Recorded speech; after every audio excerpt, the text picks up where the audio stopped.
So we are glad to welcome you at our online project Gita Talks.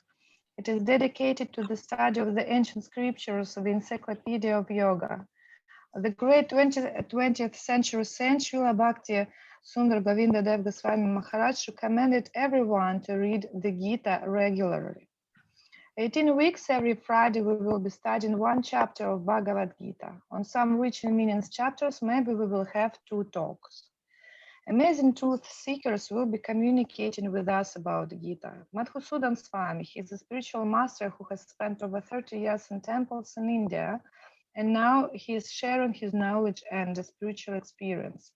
Devashish Prabhu, who is one of the first Western disciples of the great 20th century saint person Sridhar Swami, and he's the author of the book Life in Service. And now today, we are communicating, and he will be telling us, he will be leading this talk about the first chapter of Bhagavad Gita, Mahayogi Prabhu. Mahayogi Prabhu is a mystic who has devoted more than 45 years of his life to spiritual practice and the study of the Vedas. He was a disciple of the great masters of the 20th century, Swami Sridhar, Govinda Maharaj, and Srila Prabhupada. He traveled to the most holy places of our planet. For some time, he had led a renounced way of life, and now he shares his knowledge with truth seekers. Mahayogi Prabhu is a compiler and one of the editors of the legendary 5 volumes, books by Swami Sridhar, revealing the depth of the Vaishnava philosophy. Search for Sri Krishna, the Guru and his grace, the golden volcano of divine love, love in search of the lost servant, and the subjective evolution of consciousness. Now Mahayogi Prabhu teaches at one of the universities in Mexico. He's working on a movie project with Full Dome Pro in Los Angeles and gives online lectures on Mahabharata and is engaged in the editorial and publishing activities of literature on Indian culture and philosophy. At first, we will listen to Mahayogi Prabhu and then we will ask questions. You can ask questions in a written form in our chat in a Zoom. And so let's start. Oh, thank you very much for that introduction. Just a slight correction. I'm a disciple of His Divine Grace, Bhakti Rakshak Sridhar Dev Goswami. Anyways, let me begin with the Gita Mahatma. It's traditional before a reading of the Bhagavad Gita to recite the Gita Mahatma. There are many Bhagavad Gita Mahatmyams. This one was written by Shankaracharya, which is curious because normally we think of Shankaracharya as an impersonalist, but you can see from his prayer to the Bhagavad Gita that he has profound love for Krishna and the Gita. Om Gana Timarandasya Gananjana Shalakaya Chakshur Militam Jena Tasmai Shri Gurave Namaha. I was born in the darkness of ignorance, but my spiritual master opened my eyes with the ointment of knowledge. Vanchakalpa Tarubhyascha Kripa Sindhuvyavacha Patitanam Pavanabhyo Vaishnavebhyo Namo Namaha. I offer my respectful obeisances to all the Vaishnavas, especially those present. They're like a desire tree that can fulfill any wish. And now the Gita Mahatmya. Gita Shastram idam punyam yat patet prayata puman Vishnu padam bhavapnoti paya shokadi bharajita. It says here that one who, with a regulated mind, recites with devotion this Bhagavad Gita scripture, which is the bestower of all virtue, will attain to a holy abode, such as Vaikuntha, Vishnu Padam, the residence of Lord Vishnu, which is always free from the mundane qualities based on fear and lamentation. If one reads Bhagavad Gita sincerely and with seriousness, then by the grace of the Lord, the reactions of his past karma will not act upon him. Maline, Mochanam pungsam, jala snanam dine dine, sakrit gitamritam snanam, sangsara malanashanam. One may cleanse himself daily by taking a bath in water, but if one takes a bath even once in the sacred Ganges water Bhagavad Gita, for him, the dirt of material life is altogether vanquished. Gita Sugita Kartavya Kimangyai Shastra Vishtarai Ya Swayam Padmanabhasya Mukham Padma Vinishrita. Because Bhagavad Gita is spoken by the Supreme Personality of Godhead, one not read any other Vedic literature. One need only attentively and regularly hear and read Bhagavad Gita. In the present age, people are so absorbed in mundane activities that it's not possible for them to read all the Vedic literatures, but this is not necessary. This one book, Bhagavad Gita, will suffice because it's the essence of all Vedic literatures, and especially because it's spoken by the Supreme Personality of Godhead. Bharatamrita sarvasvam Vishnu vaktrad vinishritam Gita gangodakam pitva punarjanmana vidyate. By drinking the Ganges water of the Gita, the divine essence of the Mahabharata emanating from the lotus mouth of Krishna himself, one will never take rebirth in the material world again. In other words, by devotionally reciting the Gita, the cycle of birth and death is finished.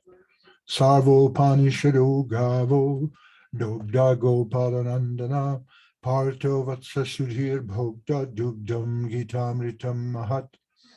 All the Upanishads are like a cow, and the milker of the cow is Sri Krishna, the son of Nanda.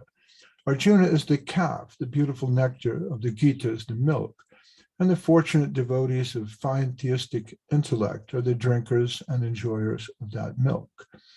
Ekam Shastram Devaki Putra Gitam, Eko Devo Devaki Putra Eva, Eko Mantras Tasya Namami Jani, Karma Pyekam Tasya Devasya Seva. There need be only one holy scripture, the divine Gita, sung by Lord Krishna. Only one worshipable Lord, Lord Sri Krishna. Only one mantra, his holy names. And only one duty, devotional service unto the supreme worshipable Lord Krishna. I like this one shloka that says, Sarvo Panishado Gavo Dagda Gopala Nandana. It says that the Upanishads are like a cow, and the milk of the cow is Sri Krishna. Arjuna is the calf. The nectar of the Gita is the milk, because it reminds me of another shloka from the Vedas that says, Shrinvantu Vishve Amritasya Putra. Oh, you sons of nectar, you were born for nectar. You must not be satisfied by anything less than nectar. So search for that nectar, search for Sri Krishna. Srila Sridhar Maharaj wrote a book called Prapanajivanamrita, where he talks about Amrita. And Amrita is interesting. It means immortality. Even it sounds very similar. Amrita, immortal.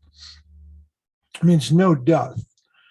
And sometimes we approach eternal life thinking about eternal life as the absence of death.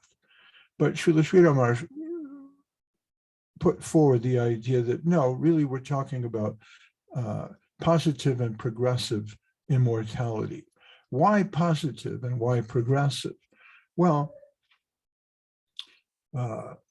it's not simply the absence of death. There's something proactive about positive and progressive immortality, or Amrita. In other words, there's rasa, there's a relationship with God, especially in Vrindavan, where every speech is a song, every movement is a dance. So this is positive and progressive because it includes the idea of surrender. So how does surrender play out? It's not that you simply surrender and then you hit the big jackpot. You get the reward that you're looking for. No, surrender is a continual process of entering into the circle of the associates of Krishna and interacting with them in a positive and progressive way. So if Gita is giving us Amrita, that's the kind of Amrita that it's giving us. It's giving us positive and progressive immortality. So I was asked last week, why do we start the Gita here? Why not in the second chapter? After all, there's nothing really metaphysical or spiritual on the face of it in the first chapter of the Gita. I remember often I would tell people, well, you can skip the first chapter. You don't have to read that. Begin the book with the second chapter because that's where the essence of the book begins. After all, Krishna summarizes everything in the second chapter, beginning with the idea that the soul is eternal. And yet we have this fragment, which is the first chapter of the Bhagavad Gita, and it begins with the shloka, Dharmik Kshetre, Kurukshetre, Samaveta Yudhisthira, Mamaka Pandavas Chaiva, Kimakurvata Sanjaya. Why include that in the book? After all, it's Dhritarashtra, the old blind king, talking to his personal secretary, Sanjaya. But this part of the book gives us an entrance into the time and place where the Gita is being discussed. And especially, it begins to present the conflict that Arjuna is facing. And in a sense, the conflict that Arjuna has is a greater conflict than the terrible conflagration, which was the Battle of Kurukshetra, because it's the conflict that we all face. And that is, what do we do? What is to be done, as Lenin put it? How are we to act? And Arjuna here, he's concerned with the branch of philosophy called ethics, which means doing the right thing. And Arjuna is stuck. He's not sure what the right thing is. And aren't we all? We're all stuck from one day to the next. We wake up in the morning and we're trying to understand, what should I do? What's the right thing? Maybe not. Maybe sometimes we're overcome by temptation. We're overcome by doubt. We're overcome by adversity. And we can't make any sense of our life, what to do. Are we in or out? You know? And this is the conflict that faces Arjuna. So it's the same conflict that's faced every human being in the history of humanity since time immemorial. And in that sense, it's even more important than the big battle that's being fought. So it's strange, you don't see an action movie or you don't read a book of adventure where the hero, just on the point of getting his revenge, decides to lay down his weapons and have a talk. And that's the Bhagavad Gita. It's singular in the history of literature. And that's why it's important to include this first chapter in the book. So it's interesting if you try to, Mahabharata was never my great book to study. I always loved the Chaitanya Charitamrita better. But I was asked by Avadut Maharaj to help him produce some literature, movies, multimedia on the basis of Mahabharata. So I've been studying the book with a lot of intent for the last 8 years or so, really going through it. And one of the interesting things that occurs to me is a lot of people who write about the Mahabharata, they try to turn it into something else. They're interested in what's called the upakaranas, or the little side stories, because the Mahabharata has thousands of little anecdotes and stories. And they try to say that this doesn't have any central thesis because they don't like Krishna. They're haters, basically. So if you're a hater and you don't like the story of Krishna, you have to do something about the Bhagavad Gita, because it's really the central pivot of the entire work. The Mahabharata has 18 books, or parvas. The battle unfolds over 18 days. There's 18 Aukshokini divisions of soldiers. So the number 18 is an important and valuable sort of esoteric number. The Gayatri mantra has 18 syllables. You can read about this in the Brahma Samhita. So 18 is 3 times 3 times 2.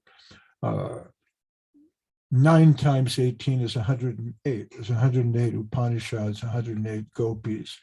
So this is somewhat of a magic number.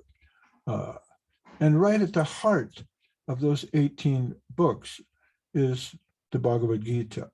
So it's the central pivot of the entire work.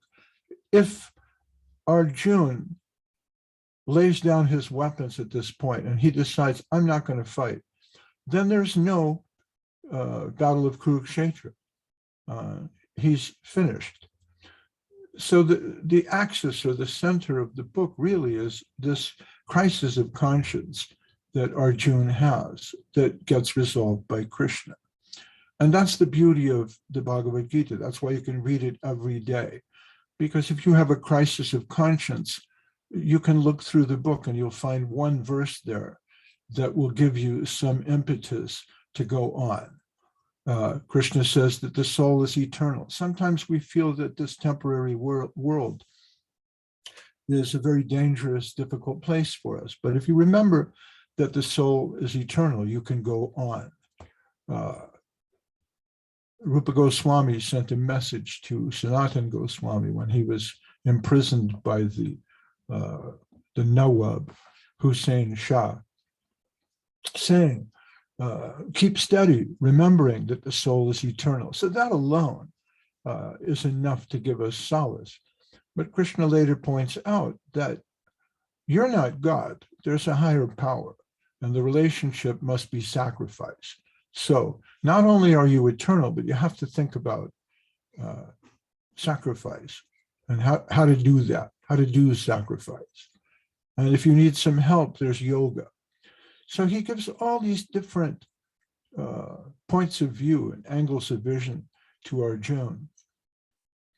But if Arjuna takes his crisis of conscience seriously and decides not to fight, the battle's lost, the Pandavas are finished.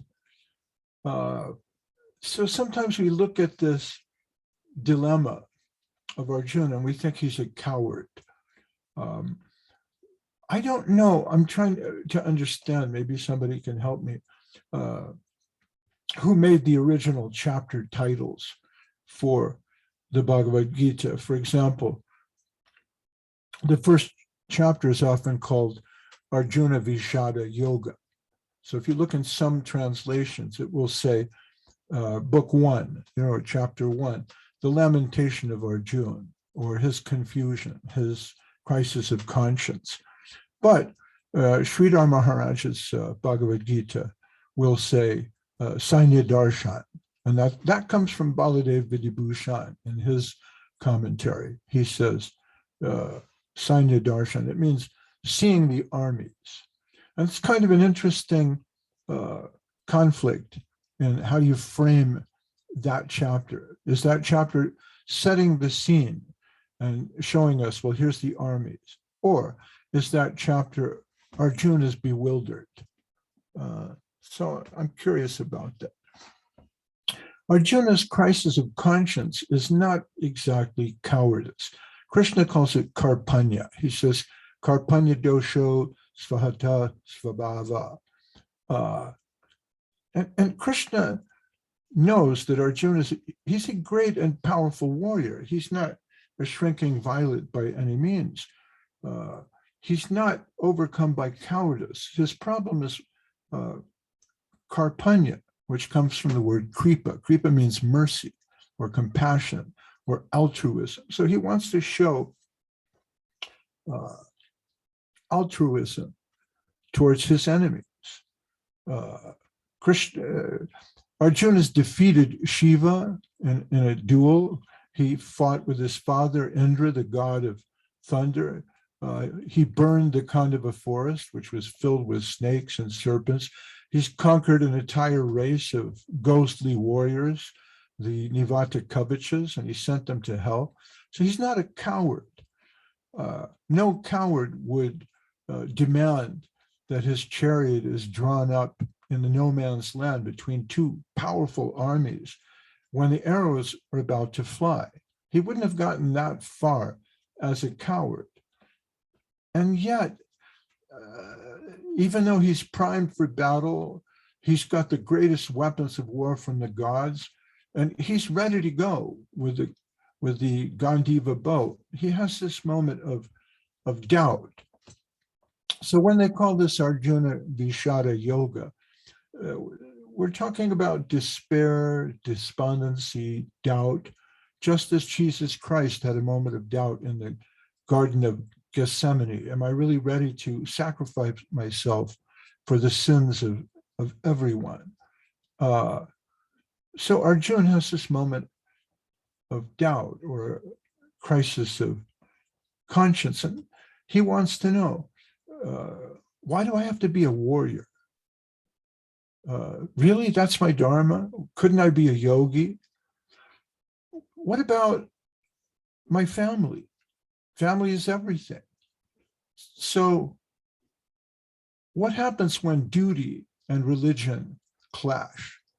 Sometimes we think of dharma as a sort of social religion. It's what you do to participate in society. We have varnashram dharma, brahmana, kshatriya, vaishya, shudra. So then again, on the other side, I have a spiritual duty, don't I? What's my spiritual self-interest? This is what Krishna really brings out. Arjuna is very well acquainted with the Vedic conclusions about duty and dharma, but through his crisis of conscience, which in a sense is our own crisis of conscience, we're able to explore his questions along with him, and this way look at the deepest truths about the self, about God, about karma. Arjuna is worried about the future of the dynasty. So if war destroys all the great heroes of an age, what will be left? What's the point of fighting for something if in the end it's only ashes? Will Yudhisthira reign a kingdom of ashes in a ruined society? And then again, by killing Duryodhana and his company, the very principles of religion will suffer. This is his argument. The customs and traditions will fall by the wayside. Women and children will be corrupted. The whole system of caste and social order will never recover. So Arjuna, he's interested here in understanding how is it that this act of war will achieve dharma? Where's the dharma in killing family, friends, teachers, and other esteemed persons? What's he going to gain by ruining the Kurus? After all, the place where they're fighting is called Kurukshetra. It's the very home of the Kurus. And so, unlike many other heroes, Arjuna is not concerned with pride and adventure, plunder and gold, kingdom and fortune. Even his duty as a warrior, it's not important to him if everything is destroyed in the war. So in a sense, this is a kind of altruism. So he stops his chariot between the two armies, just as hundreds and thousands of warriors are ready for blood. And in the heart of the battlefield, he puts down his weapons and he won't pick them up again until he's convinced. So is this a lack of heart? Is this cowardice? I don't think so. I think Arjuna is showing his real heart. He's showing that he's not simply driven by passion to enter into a war of revenge, but he wants to stop everything. He wants to stop the clock, so to speak, and take a time out and see, who am I really? Why am I doing this? And I think that takes great courage. On the other hand, the first thing that Krishna tells him is, this is not befitting. This sort of compassion is not befitting. This is an interesting question for devotees, because oftentimes we think that spiritual people should be generous and charitable. And after all, you see so many examples in the Vedas of different kings offering charity to Brahmins, but the Brahmins themselves also offered charity. It's an important principle of religion, charity. Compassion is also an important principle of religion. We're told, Trinadapi Sunichena Tarorapi Sahishnuna, that we should be humble and tolerant. Humble as a blade of grass. Srila Sridhar Maharaj points out, even grass has some position, but to bend over, to be lower than the grass, this is our ideal. So then, what about altruism? What about giving in charity? When Srila Bhaktisiddhanta Saraswati Thakur was approached on this issue, and the Gaudiya Math was asked to give charity to the needy and the hungry in Bengal, he pointed out that the real hunger is the hunger of the soul. And we're giving food for that by supplying people with the nectar of the Gita, for example, the Gitamritam, the Prapana Jivanamritam. What is nectar in the lives of a surrendered soul? We're connecting the soul through to his true self-interest, or her true self-interest, through surrender to Krishna. That's our position. So what's better? To give somebody some food today and then he's hungry tomorrow, or to feed his soul? So the position of the Gaudiya Math is to feed the soul. Srila Prabhupada had the same point of view. He felt that it's more important to educate people in their spiritual self-interest than to do some artificial charity, as is done in the Ramakrishna mission or other such missions. Then again, oftentimes we see that devotees think, well, if preaching is the real humility, I can say anything and do anything for Krishna. And if I push people out of the way because I'm in a hurry to buy the boga for the deities, it's okay. If I lie to people because the temple needs money, so I'm going to go out and lie and tell people I'm collecting for the COVID relief. And then we make a lot of money and bring it home to the temple. And in this way, we can support our mission. And the mission is the important thing. Then it's okay to lie for Krishna. It's okay to steal for Krishna. After all, Arjuna killed for Krishna. Why can't we kill for Krishna? But Govinda Maharaj was very special because he saw, after a half century of trying to apply the teachings of Bhaktisiddhanta and Bhaktivedanta Swami, Srila Prabhupada, and Srila Sridhar Maharaj, he saw what sometimes the devotees might have a tendency to go overboard in rejecting any kind of altruism or compassion. And while we are told real humility means humility to the Vaishnava, right? I'm humble before my guru. But Govinda Maharaj taught by his example, by his practice, and also by his teaching, that there's nothing wrong with a certain amount of humility in the sadhu. So I am not sure how to work that out. Sometimes we need to be strong and preach the divine message, just as Krishna tells Arjuna, okay, go out now, kill for Krishna. That's a very harsh message. But sometimes we need to reel it in a little bit and take stock of Haridas Thakur. Haridas Thakur, when he was confronted by the Muslims, did not tell the Muslims, you are fools. Be quiet. I am the great Haridas Thakur. I am a great devotee. Not at all. He was very humble. He took 40 lashes in 27 markets. So there must be some way to strike a balance. How to do that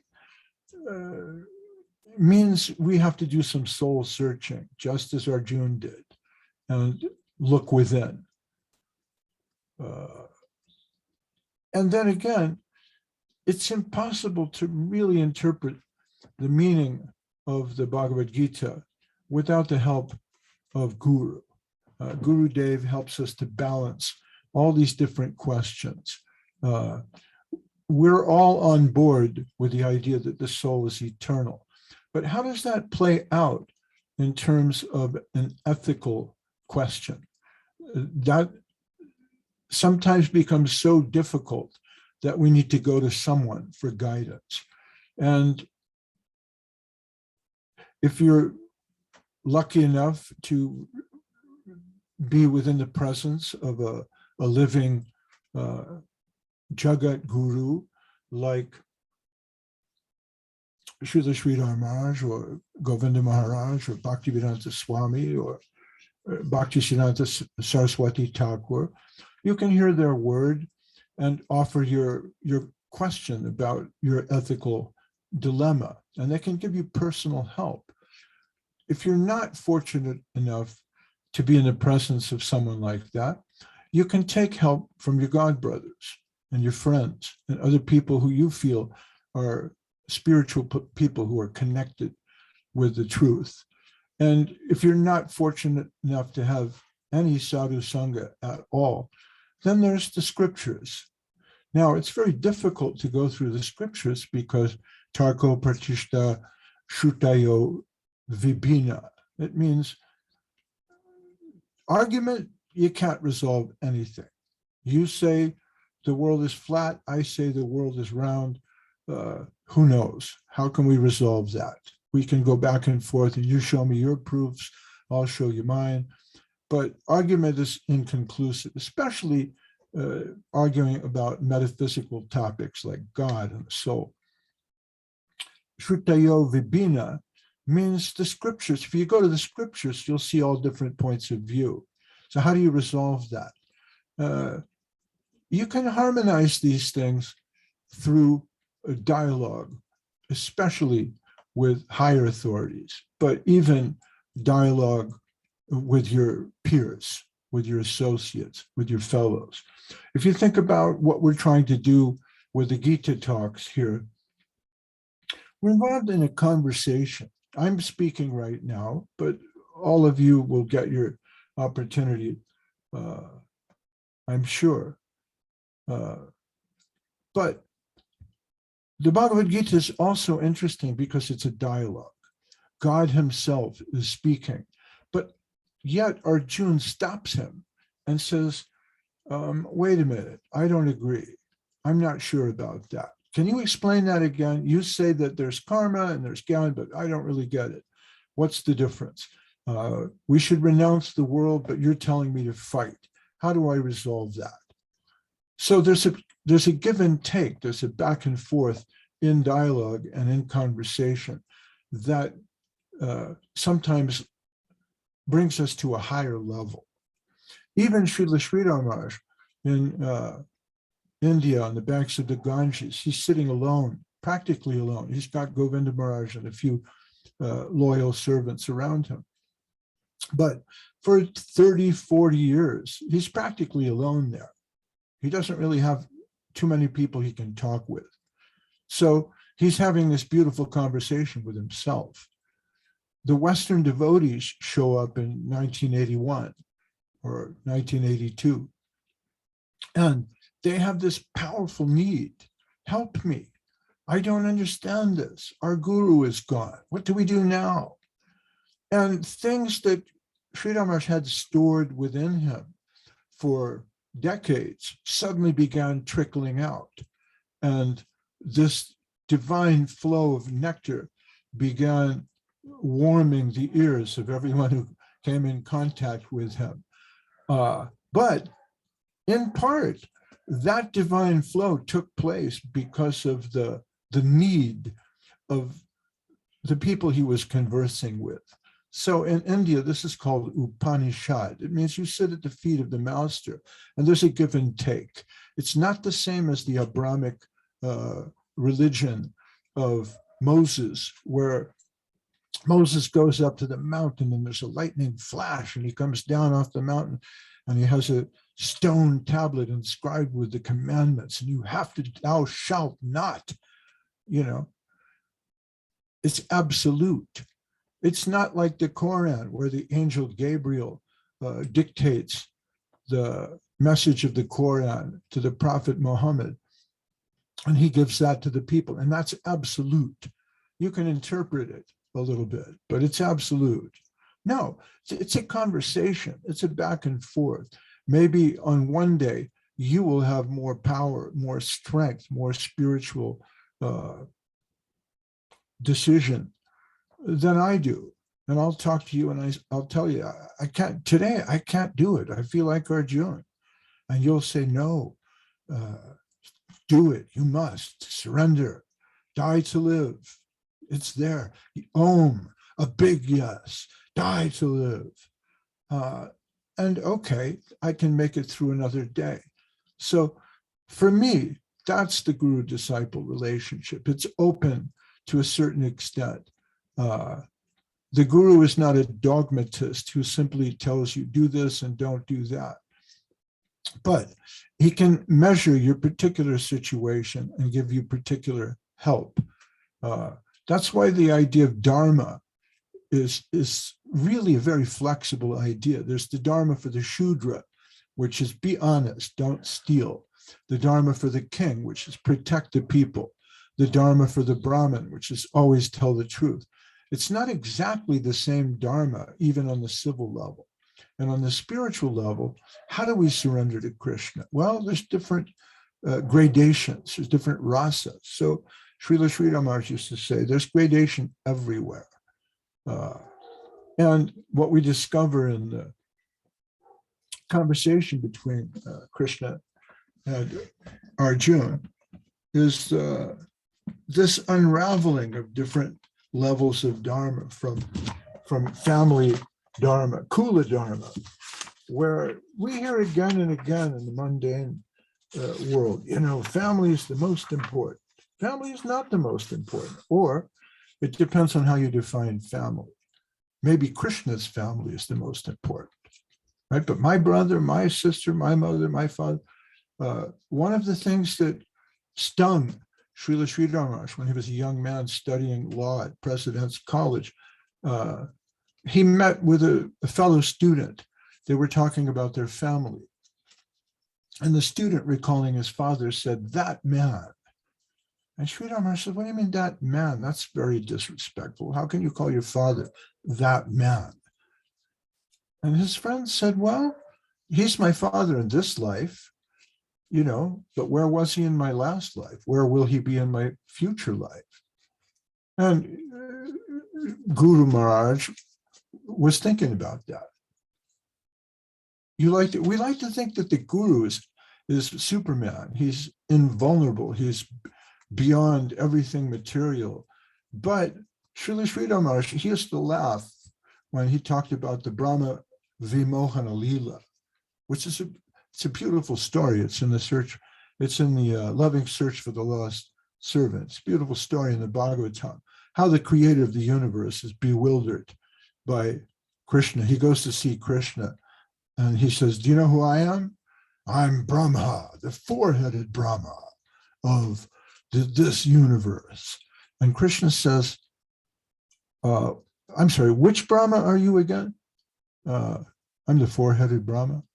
But what about the eight-headed Brahma, or the 16-headed Brahma, the 32-headed Brahma, or the 128-headed Brahma, the 256-headed Brahma? Which one are you again? What do you mean? There's more Brahmas? You know, it's a fascinating Leela.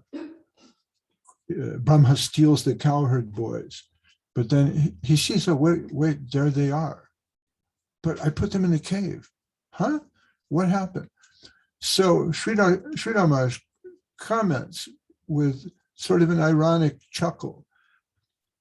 He said, you know, in the Madhvacharya Sampradaya, they don't accept this section of the Bhagavatam because they cannot accommodate that the guru could be bewildered. After all, Brahma is the head of the Sampradaya. How could he possibly make a mistake? Can the guru make a mistake? Well, here's Lord Brahma. He made a mistake. So Madhvacharya, he doesn't like that. He thinks this is impossible. Guru can't make a mistake. So this part of the Bhagavatam, we're not going to publish that. Remove that chapter. But Sridhar Maharaj said, however, Sri Chaitanya Mahaprabhu, he could accommodate that. He didn't have a problem accommodating that. Even Lord Brahma can become bewildered. So if you hear Sridhar Maharaj talking about how when he was a young man, and this boy told him, yeah, he was my father in this life. What about the last life? You can think, oh, this is Leela. Of course, Sridhar Maharaj would never have any doubts about something like that. But not that the guru is vulnerable, but Sri Chaitanya Mahaprabhu did not have a problem accommodating the Brahma Vimohana Leela. He accepted that in the Bhagavatam. But I'm going over my time.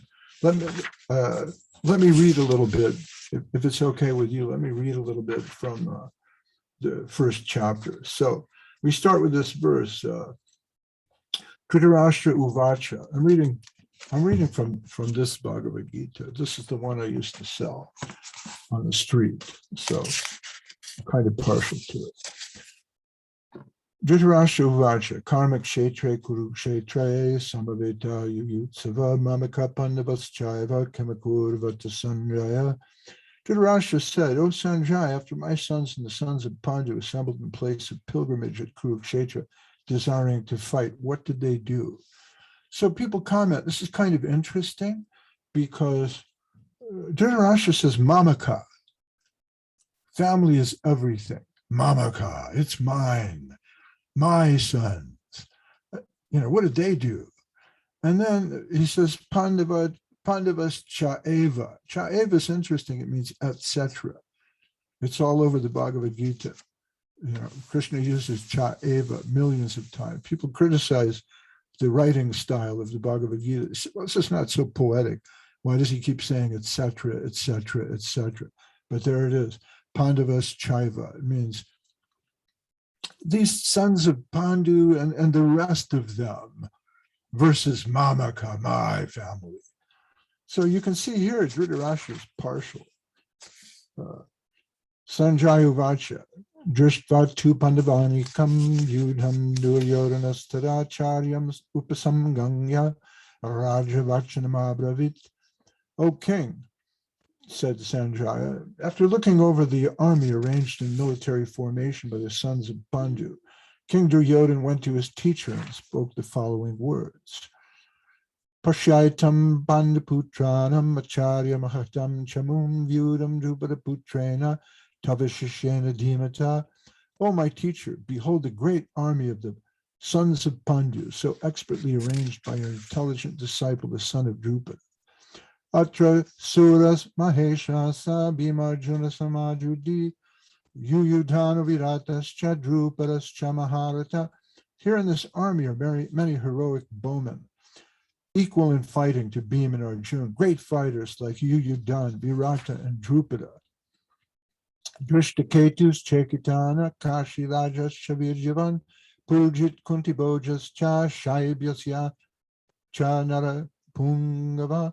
Also great, heroic, powerful fighters like Drishtaketu, Chaitanya, Kashi Raj, Purujit, Kunti Boja, and Shaibya. A lot of people say, well, why all these names? But these are all great, powerful warriors. They were very celebrated in the past, and they're still famous in India. Another reason is when gurus give disciples their names, oftentimes they look to the Bhagavad Gita and they say, okay, your name will be Purujit Das, right? Or Kashiraj Das. So you hear these names and you think, oh yeah, I remember, I used to know a guy named Purujit, Yeah, he was the pujari at the Los Angeles temple. And this way, these names have a power that's current today. For example, Udamanyu, a great friend of mine, established a mission in China, helped the San Jose temple. Udamanyu's Vikranta, and Srila Sri Maharaj gave him the name Vikram Seva, because they're in the Bhagavad Gita. Vikranta, it means he's the mighty. So we used to call him the mighty Udamanyu. Utamojas Javir Javan, Sobhadra Dropadeas Cha Saraveva Maharata. There's the mighty Udamanyu, the very powerful Utamoja, the son of Subhadra and the sons of Draupadi. All these warriors are great chariot fighters. Asmakam tu Vishishta Jade, Tanni Bodha Jijota Manayaka Mama, Sainyasya. Sangartam tan bravimite. But for your information, O best of the Brahmins, let me tell you about the captains who are especially qualified to lead my military force. This is Dronacharya speaking. Duryodhana, this is Duryodhana speaking to Dronacharya. He's telling Drona, so what do you think? Look at our army. Isn't it great? But a lot of commentators remark that maybe he's insecure. He's boasting a bit, but he's insecure. Bhavan Bhishmas Chakarnas Chakripas Cha Samitam Jaya Ashtatama Vikaranas Cha Somadatis Tataivacha. There's personalities like you, Bhishma, Karna, Kripa, Ashtatama, Vikarna, and the son of Somadatta called Bhurishrava, who are always victorious in battle. Many other heroes prepared to lay down their lives for my sake, all of them equipped with different kinds of weapons, experienced in military science. Then there comes this strange verse, Aparyaptam tarasmakam balam bishmabhirakshitam paryaptam tuidam tesham balam bivayrakshitam. It says, our strength is immeasurable, and we are perfectly protected by grandfather Bhishma. Whereas the strength of the Pandavas, carefully protected by Bhima, is limited. But, excuse me, there's a little bit of a conflict in the interpretation of this verse. This is first chapter, verse 10. So, the commentary of Srila Sridhar Maharaj follows Sridhar Swami, who was the original commentator. And he says, our army headed by Bhishma is inadequate, whereas the army of the Pandavas protected by Bhima is competent. So there's a bit of a difference there between the commentators. Aparyaptam means sufficient, according to Anandagiri, who was an ancient commentator around the time of Shankaracharya. But Sridhar Swami, the first commentator on the Gita, says it means the opposite. It means our strength is not as good as the Pandavas. In any case, people detect that because of the boastful nature of Duryodhana, perhaps he's expressing insecurity, and he doesn't really think that his army can defeat the Pandavas. All of you must now give support to Grandfather Bhishma as you stand at your respective strategic points of entrance into the phalanx of the army. So here we're setting the scene, and you can see there's this great and terrible battle going on. And so Bhishma blows his conch. And after that, there's the conch shells, drums, bugles, trumpets. On the other side, Krishna and Arjuna, stationed on a great chariot drawn by white horses, sound their transcendental conches. Krishna, the Panchajanya, Arjuna, the Devadatta, which means God-given. And Bhima, and it's interesting they call Bhima here Vrikodara, which means wolf belly. It means he really liked to eat. He blows the conch shell called Pondrama. And then the different players in the battle. Hello, can you hear me? Okay, I'm sorry, I lost my internet. You know, I get carried away. So I had to move to a different place. Anyways, I started out giving the ending of the first chapter, and then I read from the beginning. So nowadays it's popular to start at the end. And I think we covered the first chapter. I spoke for about an hour. Are there any questions? Yes, Prabhu, we have several questions, but Harimati Didi, please turn on your microphone. I'm trying to do it. Харимати, включи, пожалуйста, микрофон у себя. Вот прошу тебя его. Okay. Yes, sorry, we have some technical problems. Yes. We have several questions, but actually I also lost my internet connection, and because of it, I lost one of the questions because all the chat was deleted after Zoom fall down. So I want to ask Tapanandini Devidasi to write her question again because I lost it, sorry.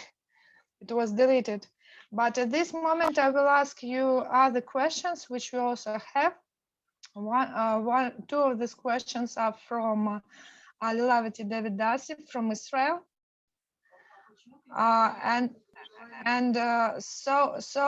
Just a second. Что?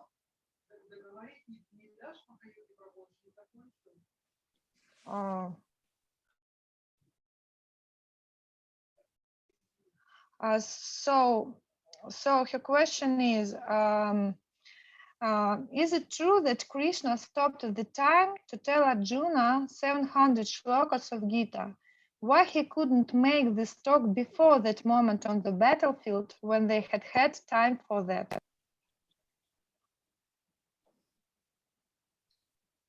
I've heard that. I've heard that Krishna stopped time, but I can't tell you where I heard that.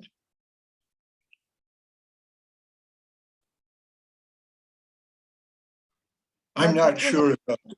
You know, Krishna tells Arjuna in the Bhagavad Gita, he says, Kalosmi Bharatarshava. He says, I am time.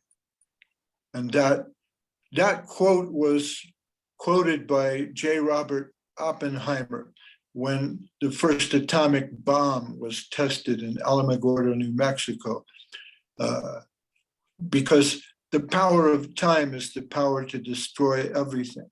So is time flexible? Can it expand and contract? Can we travel in time? Some physicists, followers of Einstein, they think that's possible. God can certainly expand and collapse time as he wishes. I've heard that time was stopped there, but I can't remember where I heard that. It's a possibility. Mhm. Okay, thank you. Thank you. And here another question is, why Krishna decided to tell all these shlokas to Arjuna and not to Yudhisthira? Because Yudhisthira also was a great warrior. Right, these are very good questions. Also, thank everybody for their time. I know it's difficult to sit and listen to somebody talk and talk. Why Arjuna and not Yudhisthira? Yudhisthira has, for one, Yudhisthira has very interesting philosophical talks with other personalities. For example, with the Yaksha, who turns out to be death himself. But one interesting thing that Sridhar Maharaj has mentioned is the idea of increasing your negativity. So when somebody's need is very great and they're in front of a great master like Krishna, a higher level of discourse comes out. So because of Arjuna's intense need for spiritual guidance, he gets to hear the Bhagavad Gita, I would say. So Yudhisthira is always more self-assured than Arjuna. He always seems to have the answers. And so when you think you have the answers, it's more difficult to hear the truth.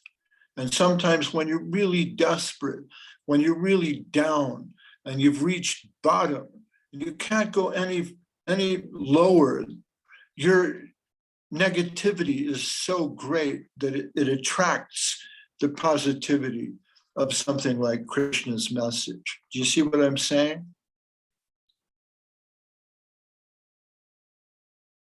Yes, yes. So Arjuna's need is greater than Yudhishthira's.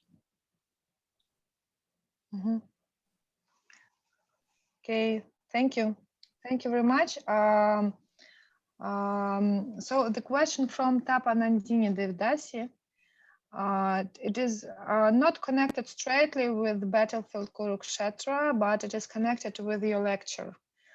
One question for Mahayogi Prabhu. You have just explained that the ethics of the devotee should, and here I don't understand quite exactly because some math, should imitate Krishna's activities, like those who wants to have many wives, steal, etc., in the name of Krishna. Can you please explain how this ethics should be applied by us and what is clean and what is to be clean? Because at the end, Krishna give us back everything with his pastimes. Are we able to do the same thing? I don't understand completely your question, but for me to give you some ethical advice, I would have to understand your situation. You know, you have to understand the particulars of a situation really before giving any kind of ethical advice.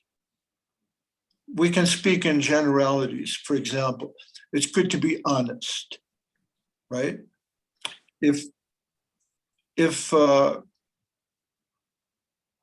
we're told to speak the truth, Satyam Priya, what is it? Priya Bhuya, speak the truth and speak something that's pleasing. Speak the truth that's pleasing. Avoid speaking untruth. Don't speak the truth that's not pleasing, like that. So if my wife asks me, does this dress make me look fat? How do I answer that? Am I honest? I say, yeah, you know what? You look fat in that dress. Sometimes it's not good to be honest. It's better to use sweet language, but we don't want to use sweet language to the point where we're lying. This is ethical instruction. So before you give ethical instruction, you really need to understand what is the situation. What do I do? Shall I get a divorce? Shall I take this job? Once it comes down to very practical things, it's difficult to give ethical instruction without knowing really what are the particulars. How will this really affect your spiritual life? I was asked a long time ago, somebody asked me, I have a problem. My wife and I have money. We want to buy a house, but we want to go to India to see Sridhar Maharaj. What should I do? And I said, go to India, see Sridhar Maharaj, forget the house. And they did. It took them 10 years to get the money to buy a house, but they thanked me. 30 years later, they thanked me. They said, we took your advice. We went to India. We saw Sridhar Maharaj. Thank you. But you never know. How do you know what's good ethical advice and what's not? It's best if you really know the situation. I don't know if that helps. Yes, okay. Thank you very much. We have two more questions from me. These questions are about battlefield, about Kurukshetra. So the first question is, why is it called Dharmakshetra? Because in the beginning, in the first or the second shloka, it is called Dharmakshetra. Dharmakshetra, Kurukshetra. Well, Kurukshetra traditionally is a holy place. It goes back to the story of King Kuru, who was one of the ancestors of the Pandavas and a great king. And Kuru performed a lot of austerities so that anyone who died there would go to heaven. And then one of the gods, I think it was Indra, said, well, but we're going to put a condition. If you can go to heaven if you die here in battle. So that place was known as a place where if you die in battle, you go to heaven. And Krishna tells this to Arjuna later. He says, don't worry about killing these kings. They're here because they want to be. If they die, they're all going to heaven. So don't worry about the kings in their next life. Worry about your soul. And Dharmakshetra, it means it's a holy place. Now, there's a certain amount of speculation about that verse. Does it have a metaphysical meaning? Is it a metaphor for something? Is Kurukshetra a metaphor? Like Radha Krishnan in his commentary, he suggests that the word Kshetra sometimes means body.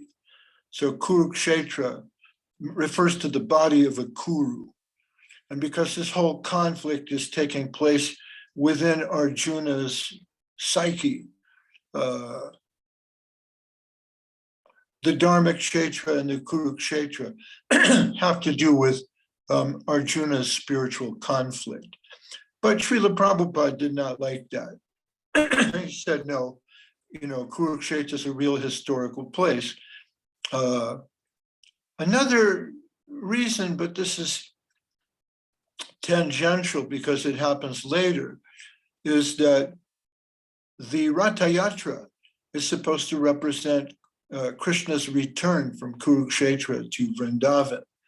And it's said that Radharani appears there to bring Krishna back to Vrindavan. So that's another reason why it's a sacred place. Srila Sridhar Maharaj was the temple commander at Kurukshetra, and he particularly loved that place as a holy place. Yes, thank you. And another question is also connected with Kurukshetra, with the battlefield. Simply, maybe it is connected also with its history with the king Kuru and his austerity, and also with the Lord Parashurama and all the blood of Kshatriyas whom he killed. And then there was like 5 lakes around this battlefield. And I also heard something that it is somehow connected with sacrifice. So as if this battlefield was like a sacrifice, but maybe I'm wrong. Can you give some commentary about it, please? Well, it's difficult to finish all the different ideas about any holy place. Holy places are holy because they're visited by saintly people. And the saintly people know, okay, this is a holy place. Let me go there to purify myself. But other people will go because the saintly persons visited there, and that makes it holy again. So we have the word tirtha, which is a sannyas name. Tirtha means holy place. So the person tirtha is a holy person, and the place tirtha is a holy place. Very close to Kurukshetra is a lake called Samanta Panchaka, and there Parashuram was supposed to have purified himself in that water, or maybe he created those lakes with the blood of the Kshatriyas that he killed. There's different accounts. At the same time, later, and you'll see this in our graphic novel produced by Mahabharat Gods and Avadut Maharaj, Parashuram fights a duel with Bhishma over the honor of Ambika, which is a different story, but they fight there on the plains of Kurukshetra. So it's a traditional holy place where warriors will go to heaven if they die in battle there. And so many battles have been fought.